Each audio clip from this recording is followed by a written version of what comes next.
دوستو حضرت شیخ عبد القادر جیلانی رحمۃ اللہ علیہ فرماتے ہیں، وہ رزق کی فراغی جس پر شکر نہ ہو اور معاش کی تنگی جس پر صبر نہ ہو فتنہ بن جاتی ہے۔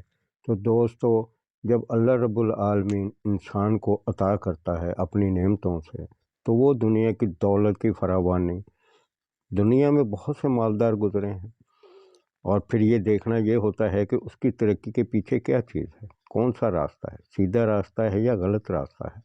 ترقی تو ملتی ہے، زندگی بھی پوری گزرتی ہے۔ تو دوستو، اللہ رب العالمین جب اپنی نعمتیں عطا کرتے ہیں تو اس کے اوپر شکر جو ہوتا ہے وہ واجب ہوتا ہے۔ جو پیسے والا ہوتا ہے وہ شکر ادا کرتا ہے، لیکن شیطان کیا کرتا ہے کہ اس کے خون میں دوڑ رہا ہوتا ہے، وہ وسوسے پیدا کرتا ہے، اس کو تکبر کی طرف لے کے جاتا ہے۔ جب انسان تکبر کی طرف چلا جاتا ہے تو پھر وہ ہر چیز بھول جاتا ہے، ہر چیز وہ سمجھتا ہے کہ میں نے اپنی محنت سے حاصل کیا ہے، یہ بینک بیلنس، دولت، یہ سب کچھ میری محنت ہے، میرے دماغ کا کمال ہے، میں نے دن رات محنت کر کے یہ حاصل کیا ہے۔ اس کے لیے بزنس ٹیکس جو ہوتے ہیں وہ کوئی معنی نہیں رکھتے ہیں، کیا برائی ہے کیا نہیں ہے، وہ صرف بزنس ٹیکس ہے، وہ اس کے ذریعے سے پیسہ کماتا ہے، وہ لگژری حاصل کرتا ہے، بینک بیلنس، کوٹھیاں، کاریں، عزت، شہرت، میڈیا، سب کچھ اس کے پیچھے ہوتا ہے۔ وہ پیسے کا جو استعمال ہے پھر یہ دیکھا جاتا ہے وہ کس چیز پہ کرتا ہے۔ دوستو، بحیثیت مسلمان ہمیں اللہ رب العالمین نے یہ کہا ہے کہ میری نعمتوں پہ شکر ادا کرو اور میں تمہیں اور دوں گا۔ تو دوستو، جب انسان شکر ادا کرتا ہے تو پھر برکت بھی ملتی ہے اور نعمتیں بھی ملتی ہیں۔ لیکن جب انسان تکبر میں آ جاتا ہے تو پھر جیسے شیطان راندہ درگاہ ہوا ہے، اسی طریقے سے اس کے پھر فالوور کا بھی یہی حال ہوتا ہے۔ پیسہ جو ہے دوستو، یہ دین اللہ کی ہے، کوئی انسان اپنی سوچ سے کچھ نہیں کر سکتا۔ اگر عطائے ربی ہے تو ملے گا، اگر نہیں ہے تو کچھ بھی نہیں ہو سکتا۔ انسان بڑے بڑے ذہانت والے بھی اس دنیا میں گزرے ہیں، لیکن وہ نوکریاں کر کے مر گئے، حاصل نہ کر پائے، تو ان کے مقدر میں نہیں تھا۔ مقدرات جو ہیں وہ اللہ رب العالمین نے لکھ دیے ہیں، وہی اس کو بدلنے پہ قادر ہے۔ دیکھیے، محنت کرتا ہے انسان، اس میں اللہ رب العالمین اگر برکت دیتا ہے تو اس کو سکینہ نازل ہوتا ہے، اس کو سکون ملتا ہے۔ ایک پیسہ جو حرام کے ذریعے سے ملتا ہے اس میں صرف یہ ہوتا ہے کہ وہ پیسہ ہے، وہ دنیا میں شہرت ہے، لیکن اس شخص کی زندگی میں سکون نہیں ہوتا، اس کے اندر اتنا تکبر آ چکا ہوتا ہے، وہ کسی رشتے کی اہمیت کو نہیں سمجھتا، کسی چیز اور کسی نیکی کو اس کے لیے کوئی معنی نہیں رکھتے۔ وہ یہ سمجھتا ہے کہ جو میں طرز عمل اختیار کیا ہوا ہے وہ بہتر ہے۔ تکبر اللہ کو پسند نہیں ہے۔ شیطان جو ہے اس کے دماغ میں عجیب وسوسے ڈال دیتا ہے اور وہ پھر اسی زندگی کے راستے پہ چل نکلتا ہے جو آخرت میں اس کے لیے جہنم کا راستہ بن جاتا ہے۔ دوستو، شیطان جو ہے یہ انسان کو اسی لیے بہکاتا ہے کہ یہ خود اس نے آدم علیہ السلام کو سجدہ نہیں کیا، تکبر میں آ گیا، تو انسانوں کو جب ورگلانے کے لیے یہ ان کے خون میں دوڑ رہا ہوتا ہے، ان کے ذہنوں کو یہ برائی کی طرف لے کے جاتا ہے، رشوت کا بازار، وہ کہتا ہے پیسہ لو، کوئی مسئلہ نہیں ہے، اسپیڈ منی کا نام دے دو۔ غصہ جس میں انسان کی عقل و دانش ختم ہو جاتی ہے، وہ اس پہ حاوی ہونے لگ جاتا ہے، اس کو ہر چیز میں یہ محسوس ہوتا ہے کہ میں صحیح ہوں، میں صحیح ہوں۔ یہ جو اس کی میں ہوتی ہے، اس کی انا ہوتی ہے، یہ اس کو مرواتی ہے، کیونکہ شیطان نے بھی یہی کیا تھا۔ شیطان بھی اسی چکر میں راندہ درگاہ ہوا کہ تکبر کیا، اور وہ تکبر جو ہے وہ ایک ایسی چیز ہے کہ انسان اپنے آپ کو سپر خیال کرتا ہے کہ وہ بہت زیادہ ذہین ہے، بہت زیادہ طاقتور ہے، اسی سے پھر فساد اور لڑائیاں جنم لیتی ہیں۔ دوستوں، پیسہ جو ہوتا ہے حرام کا، اس سے اچھی فصل نہیں اگ سکتی، اس سے برائی ہی ملے گی۔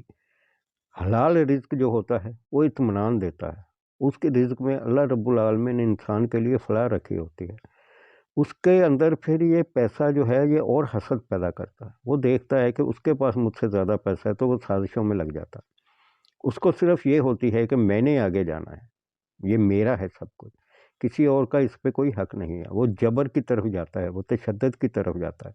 دوستو، حسد جو ہوتا ہے وہ انسان کو اس طرح کھا جاتا ہے، اس کی نیکیوں کو، جس طریقے سے سوکھی لکڑی کو آگ کھاتی ہے، اس کا ہر چیز تباہ برباد ہو جاتی ہے، صرف اس کو پیسہ نظر آ رہا ہوتا ہے، کار کوٹھی نظر آ رہی ہوتی ہے۔ دوستو انسان کتنی زندگی جیتا ہے، 50 سال، 100 سال، آخر اس نے مرنا ہے نا، یہ چیز وہ بھول جاتا ہے۔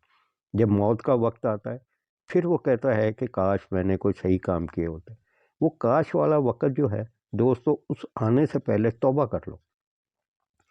اللہ رب العالمین نے توبہ کا دروازہ کھلا رکھا ہے، وقت وقت کا کھیل ہے، کیا پتہ آج پیسہ ہے کل کو نہ ہو، اسی دنیا میں یہ سب کچھ ہوتا ہے۔ ملک جو ہوتے ہیں وہ تباہ ہو جاتے ہیں، وہ دیوالیہ ہو جاتے ہیں، تو یہ ہمارے اعمالوں کی سزا ہوتی ہے۔ ہم وہ نہیں سمجھ رہے ہوتے کہ یہ ہم جو کر رہے ہیں اسی میں ہماری فلاح ہے، اسی میں ہماری تباہی ہے۔ ایک طرف آپ دیکھتے ہیں بڑے بڑے محلات، بڑی بڑی کوٹھیاں، اور دوسری طرف غربت ہے، یہ بھی اللہ کی دین ہے۔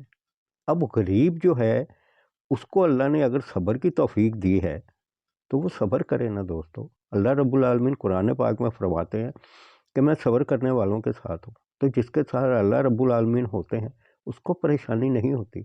صبر میں، تکلیف میں ہی صبر ہوتی ہے، اور فراخی میں شکر ہوتا ہے۔ یہ دو چیزیں ہیں جو انسان کی زندگی جو ہے اسی کے اوپر چلتی ہے، اور اسی سے اللہ رب العالمین اس کو عطا کرتے ہیں۔ پریشانیاں، ڈپریشن، کمزوریاں، یہ سب کچھ انسان کی زندگی کا حصہ ہے۔ اللہ رب العالمین نے ایسے حالات دے دیے ہوتے ہیں، وہ امتحان ہوتا ہے انسان کا۔ اگر وہ صبر کرتا ہے تو اللہ رب العالمین اس کو عنایت کرتے ہیں ایسی چیزیں، اس کو سکینہ دیتے ہیں، اس کو سکون دیتے ہیں۔ وہ چند پیسوں میں اس کی فیملی جو ہوتی ہے وہ بہترین طریقے سے زندگی گزار لیتی ہے۔ دوستو تنگیوں کے ساتھ فراغی کا بھی اللہ نے وعدہ کیا۔ انسان کمزوری کی وجہ سے کنفیوژن کا شکار ہو جاتا ہے، مخمصے میں پھنس جاتا ہے، لیکن اس وقت اللہ تعالیٰ نے فرمایا ہے کہ اگر تم توبہ کرتے ہو تو میں تمہیں عنایت ایسی جگہ سے دوں گا کہ جہاں سے تم تصور نہیں کر سکتے۔ اللہ رب العالمین طائب سے بہت خوش ہے، اس کے آنسوؤں سے، اس کی اداؤں سے، کہ وہ جب اللہ رب العالمین کے آگے توبہ کرتا ہے، اپنے گناہوں پہ نادم ہوتا ہے دوستو، تو اللہ رب العالمین اس کو ایسی جگہ سے رزق عطا کرتے ہیں جہاں کا تصور بھی نہیں ہوتا۔ توبہ کو عبادت پہ اس لیے مقدم کیا گیا ہے کہ اللہ کو یہ سب سے زیادہ پسند ہے۔ آخری سانس میں بھی توبہ کا دروازہ کھلا ہے دوستو۔ کوتاہیاں، گناہ، یہ سب کچھ ہوتے ہیں، اسی پہ تو توبہ ہے۔ توبہ میں اگر آپ استقامت کرتے ہو، توبہ النصوح کی آپ نیت کرتے ہو، تو دوستو اللہ رب العالمین پھر آپ پہ اپنی رحمتوں کی بارش کرتے ہیں۔ وہ آنسو جو آپ کی تکلیف کے ہوتے ہیں وہ اللہ رب العالمین کی بارگاہ میں آپ نکالا کریں۔ دنیا کے آگے ان کی کوئی قدر نہیں ہے، لیکن اللہ رب العالمین کی بارگاہ میں اس کی بہت قدر ہے۔ طائب کے آنسو اللہ کو بہت پسند ہے۔ پھر اللہ رب العالمین وہ مالک ہے، وہ بے نیاز ہے، ہم عاجز ہیں، ہم اس سے مانگیں گے۔ دوستو اللہ رب العالمین سے مانگو، صبر اور شکر کی جو توفیق اللہ رب العالمین دیتا ہے وہ مانگو، اسی سے سب کچھ بننا ہے۔ یہ ہماری ذہانتیں، ہماری بڑائیاں، یہ کسی کام کی نہیں ہے۔ آخر مٹی ہے، مٹی میں چلے جانا ہے دوستو، کتنا عرصہ زندگی گزاریں گے۔ اللہ رب العالمین صبر کی توفیق دیتا ہے۔ جب آپ تنگی میں ہوتے ہو تو صرف وہی ہاتھ جو ہے وہ اللہ رب العالمین دیکھتا ہے، کوئی اور نہیں دیکھتا، اسی کے آگے یہ ہاتھ اٹھاؤ، وہ اللہ رب العالمین اپنا رحم کریں گے، وہ اپنی رحیمی کے صدقے، اپنی کریمی کے صدقے آپ کو عطا کریں گے۔ دوستو ملنا ہے اللہ رب العالمین کی طرف سے، لیکن لینے کا انداز ہے، غلط کیا ہے صحیح کیا ہے یہ ہمیں پتہ ہے۔ بحیثیت مسلمان ہمیں یہ پتہ ہے کہ ہم کیا برائی کر رہے ہیں، کیا اچھائی کر رہے ہیں۔ تو دوستو جب پیسہ آئے تو تکبر میں کبھی بھی نہ ہو، یہ شیطان کا فعل ہے، اور جب آپ پہ تنگی ہو تو پریشان نہ ہو، قدم پیچھے نہ ہٹاؤ۔ اللہ رب العالمین نے جو رزق دیا ہے وہ آپ کو ملنا ہے۔ مال کا وعدہ نہیں کیا، رزق کا کیا ہے، اور مال بھی انہی کو ملتا ہے جو توبہ کرتے ہیں، جو سجدے میں جاتے ہیں، اور اسی میں برکت ملتی ہے۔ تو دوستو ہمت اور حوصلے سے زندگی جو ہے وہ گزرا کرتی ہے۔ آگے اللہ بہتر جانتے ہیں کس کے مقدر میں کیا ہے، وہ کل کیا ہونا ہے۔ تو اللہ رب العالمین سے صبر اور شکر کی توفیق مانگے۔ پھر کسی کو میری اس ویڈیو سے فائدہ ہو، اچھی لگے، تو وہ میرے چینل کو لائک کرے، شیئر کرے اور سبسکرائب کرے۔